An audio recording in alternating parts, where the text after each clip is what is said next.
Durante décadas, su nombre fue pronunciado con respeto dentro de la Iglesia Católica.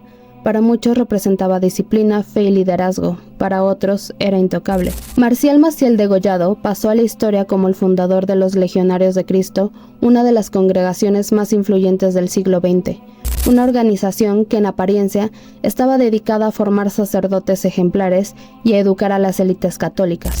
Pero detrás de esa fachada se escondía una historia marcada por el abuso, la manipulación y el encubrimiento. Es la historia de cómo un hombre construyó poder durante años, mientras destruía todo a su paso.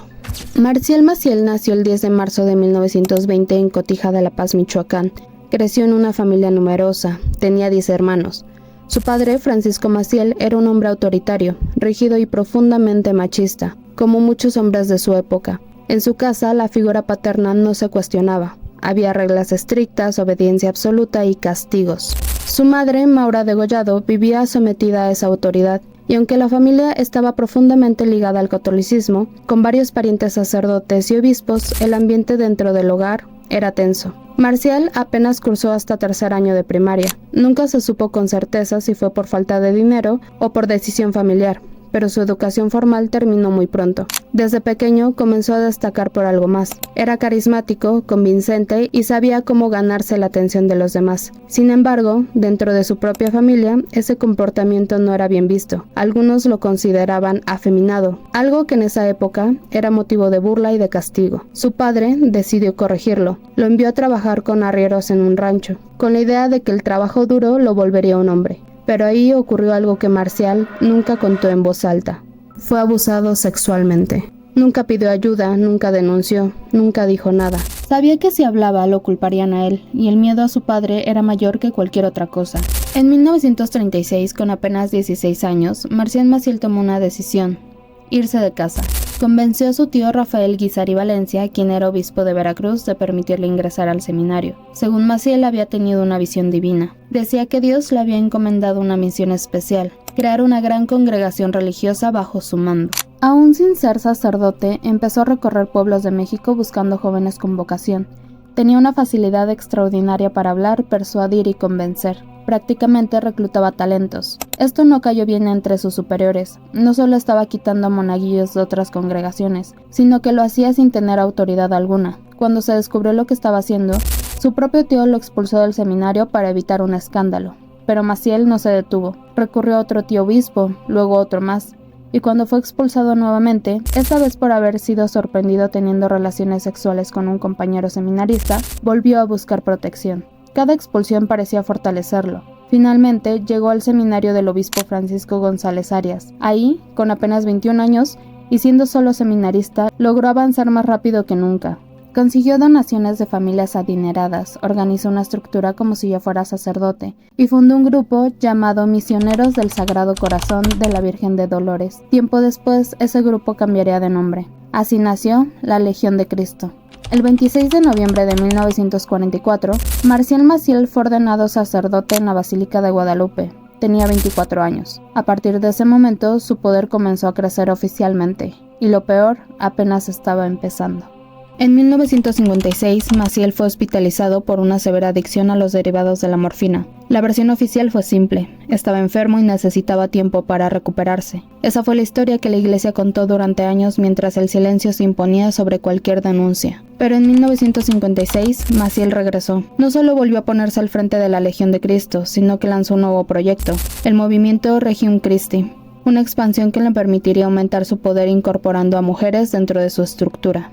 Una de las primeras en unirse fue Elena Sada, una joven de 19 años originaria de Monterrey, proveniente de una familia profundamente religiosa y con gran poder económico. Para ella, ingresar al movimiento significaba entregar su vida a Dios. Lo que no sabía era que estaba entrando a un sistema de control absoluto. Dentro de la congregación, las mujeres tenían un rol específico: servir, limpiar, cocinar y obedecer. Mientras los hombres estudiaban, ellas sostenían el funcionamiento interno, todo bajo vigilancia constante, sin acceso a noticias, sin contacto libre con el exterior. Solo existía la voz de Maciel. Para Maciel, la fe se medía en poder y dinero. Quien no los tenía no servía. Mientras Elena vivía en condiciones precarias, incluso pasando hambre, Maciel viajaba por el mundo hospedándose en hoteles de lujo. todo financiado por el dinero que ella y otras mujeres ayudaban a recaudar. Durante uno de esos viajes, Elena se enteró por un familiar que su padre había sufrido una embolia. Ella no lo sabía porque Maciel había ordenado aislarla completamente del mundo exterior. Esa noticia lo cambió todo. Intentó salir, pero Maciel respondió enviándola a Washington con una psicóloga de la Legión, donde comenzó a recibir medicamentos para calmarla, hasta que una madrugada Elena despertó con una certeza absoluta. Tomó sus cosas, salió en silencio y no volvió jamás. Nada de esto detuvo a Marcial Maciel, al contrario, su poder seguía creciendo.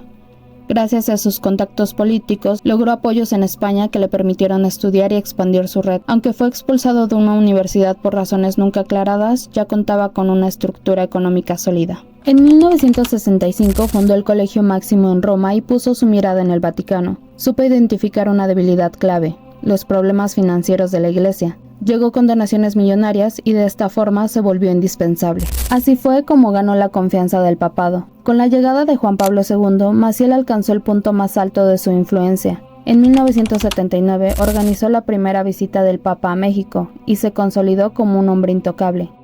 Y a los hermanos obispos mexicanos aquí presentes, así como al padre Marcial Maciel.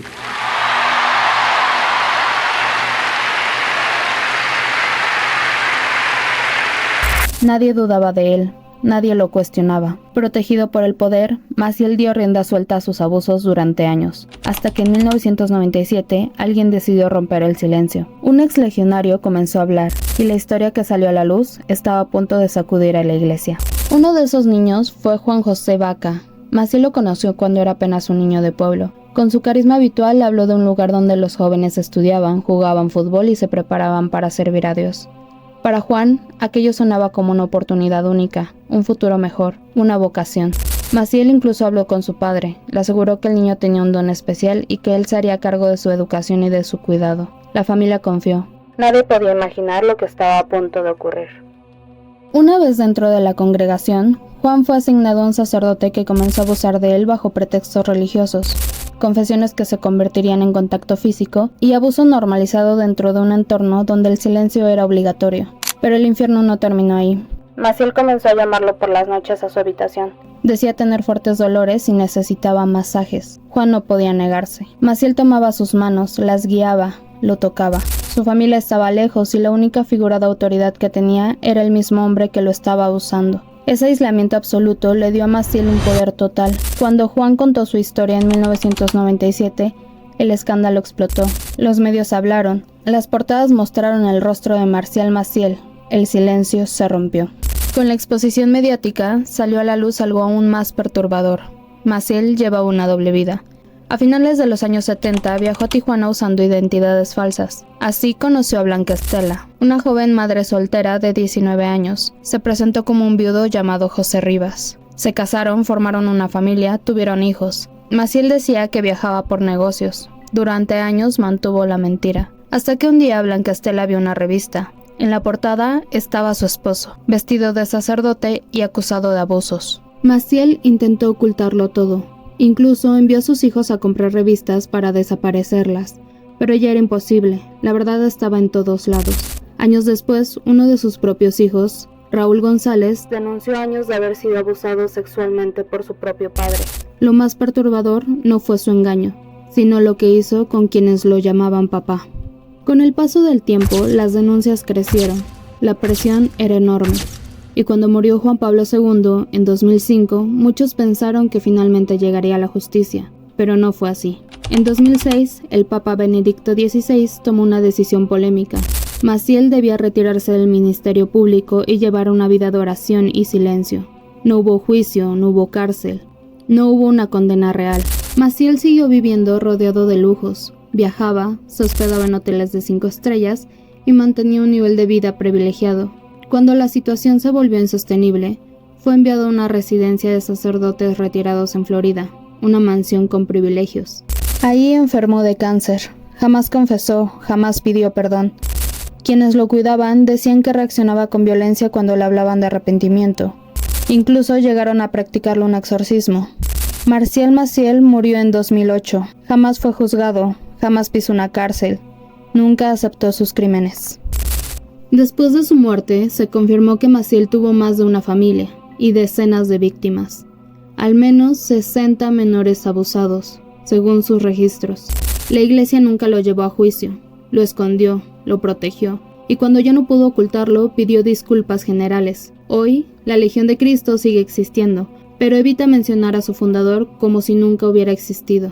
Marcial Maciel fue uno de los personajes más oscuros de la historia reciente de la Iglesia Católica. Usó la fe como escudo, la devoción como arma, y el poder para destruir vidas. Esta historia no es un ataque a una religión, es un recordatorio de lo que ocurre cuando el silencio protege a un monstruo. Cuéntame en los comentarios qué opinas de este caso, y si conocías la historia completa de Marcial Maciel. Gracias por escuchar. Yo soy Mariana y esto fue El Archivo, donde cada historia nos recuerda que la verdad siempre deja huella.